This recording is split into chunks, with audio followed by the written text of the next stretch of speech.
So we want to give Dr. Cleary a full run at this. Firstly, before we start the stopwatch, I want to ask you about last night. I suppose the news story that Aontu weren't included in last night's debate. You brought a court case. It was listed in the court, and then you withdrew the court case yesterday regarding not getting in. Why did you withdraw the case? Well, as you know, Damien, last night, there was a leaders' debate where Aontu was excluded by RTE, quite unfairly with regards to the party's view. We have more votes in the last elections than the Social Democrats and People Before Profit, but RTE saw fit to exclude Pada Tabine from the debate.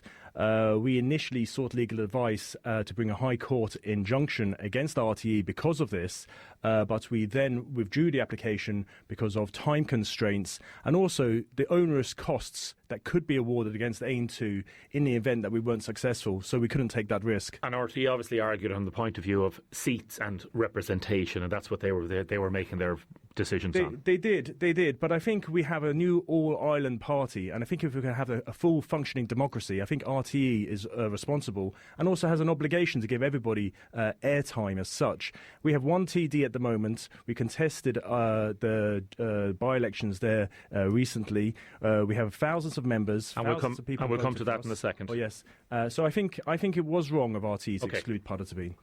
Now let's go. We've got 12 minutes, 12 with Tiernan, 12 minutes, quick fire questions with Ronan Cleary of Aontu. Dr. Cleary, why should people vote for you and Aontu?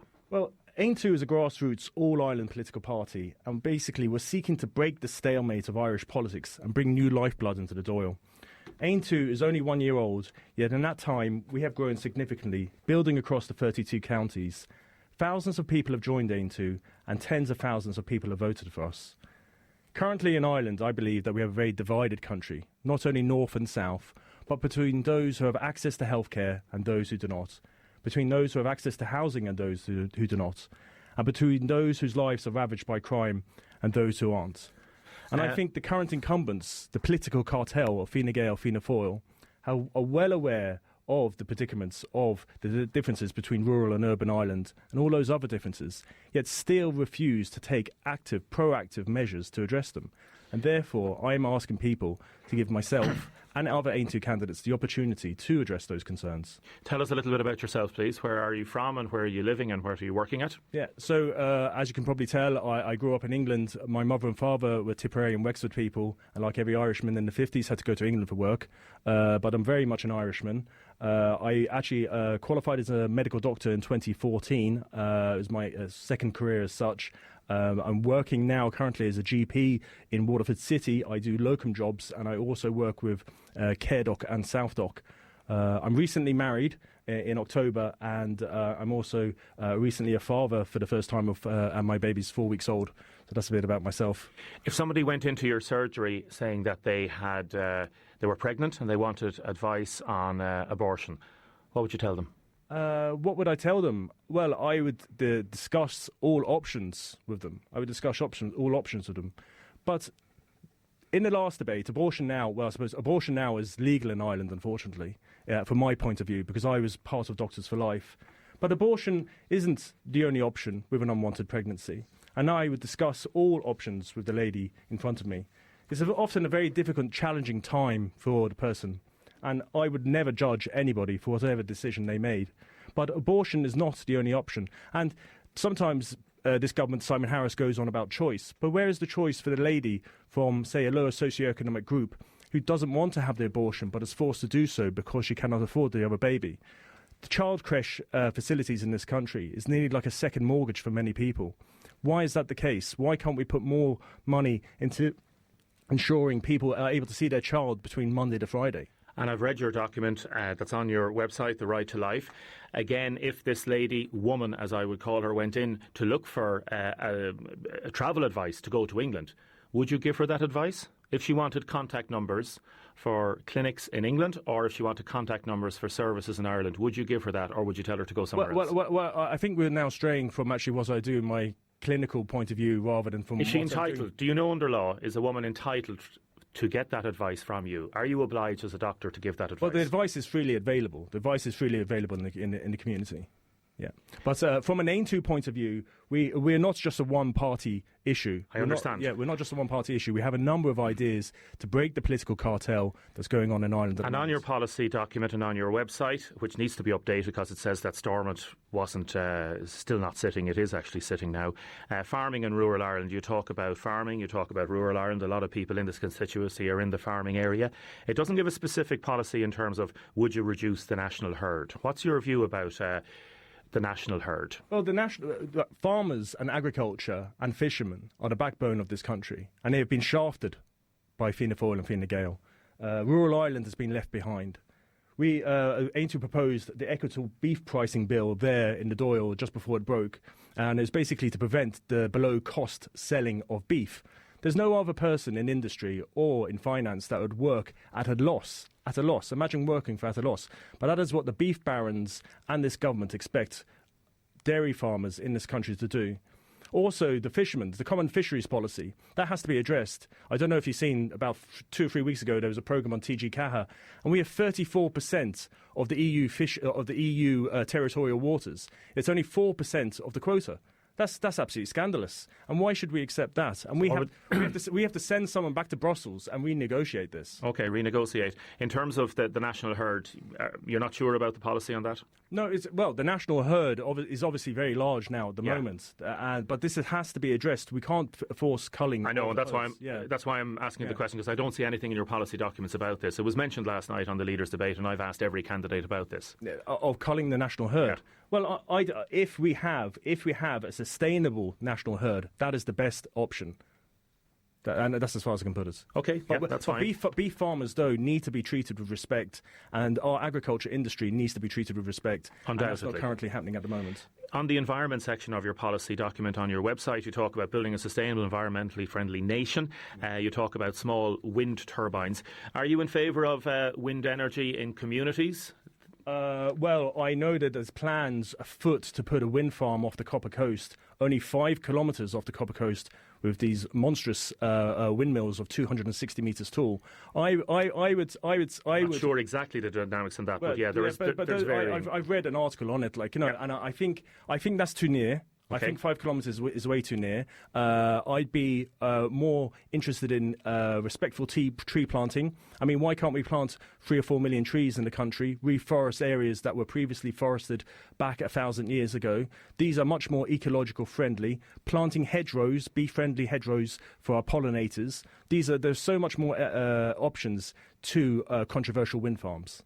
So many more options. I mean, there's also wave energy, solar power, there's biodiversity, there's degradable packaging. These are things that we can take a lead on. Which all cost money. Yeah. Would you be in favour of increasing carbon tax to help pay for that? I have to look at the dynamics of that. But the Green Party at the moment, when Eamon Ryan said last year he would give 1 car per 10 families in rural areas, I mean, that's absolutely insanity, and that would be an absolute no-go. I mean, expecting rural Ireland has suffered enough under the political correctness of the political cartel going on in this country for the last 10, 15 years. When Eamon Ryan says I would put 1 car per 10 families in rural areas, it's absolutely madness. And to go back to my question, carbon tax? And carbon tax, we'd have to have a look at that. But I would prefer that if we front-loaded tree planting, hedgerows, reducing the size of family cars, hybrid cars, cycling paths, all of these things. I don't want to put money on a bag of coal for people who want to heat their homes. I understand that, yeah, but you haven't, and it doesn't specify in the policies whether you're in favour of increasing carbon tax or not. And I'm not hearing it from you. But these things have to all be taken in context and all have to be taken together. If you're asking me now, do I want money on a bag of coal or more tax on a bag of coal? I'd be saying no. You'd be saying no, yes. And how are you going to pay then in terms of the economics? Again, looking through your economic policies, how are you going to pay for all these things that you want to implement? I would increase taxes. I wouldn't increase taxes on the PAYE earner. I think they earn enough. I think they're taxed enough. The man in the street is taxed enough. I think if we make corporations actually pay the tax that they owe and not have these offshore accounts or islands seen as some sort of tax haven, if corporations such as Google, Amazon, Facebook, who are based up in Dublin, actually pay the corporation tax that we owe, we can implement many of the policies that we have in our manifesto. And also, I think it was a big mistake of the Irish government appealing against Apple the €14 billion that Apple is supposed to owe us. We should have taken that money and we could have improved our health service, we could have improved our roads and put in many of those green policies without taxing the man in the street. Well, there's still issues relating to that going through the court, so that may still be a live issue. A person has texted in, as a person who's experienced fatal fetal abnormalities twice and needed an abortion, you've lost her vote. But and I'm sorry to hear that about that lady, but we are not only a one-party issue. We are trying to break the political cartel. We believe that human rights extend to all individuals, no matter your stage of life. And in that particular case, obviously, where would you have given advice? Would you say to somebody else to go to somebody else for the advice? But Damien, I think we are going off track here from my clinical acumen, actually, as to what Aontu policy is. Aontu policy now, if we got in government... And I was looking for that in the thing, to say, would Aontu actually support rowing back and changing the law? Well, in that regard, if we have a good day on the 8th of February and we had 3 or 4 TDs and we had the sway of power, we would be, and I was one of those TDs, I would be seeking pain relief for children who are being aborted mid to late term, as the fetus does feel pain when being aborted. I would seek to stop abortions being conducted on the basis of sex or race, as abortion actually targets female babies more often than not.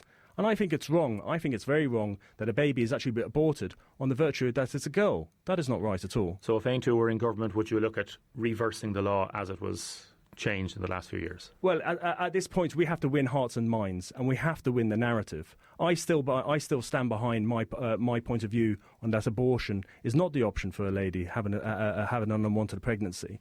We would seek to row back on the law in that regard, in making abortion illegal for race and gender, and also to give pain relief to the child when she's been aborted. But also we have to win hearts and minds on the argument, on the pro-life argument. Is there an immigration policy high up within your party policies? Well, immigration now is an issue, and again, I don't think that was debated, as well as health. Imagine 2 big issues weren't debated on the leaders' debate last night, health and immigration. And these are 2 issues that are very real to the people in the streets. We have now 20% of the country in the Republic that weren't born on the island of Ireland. Okay, so therefore immigration has to be... including myself. Yeah. Including myself.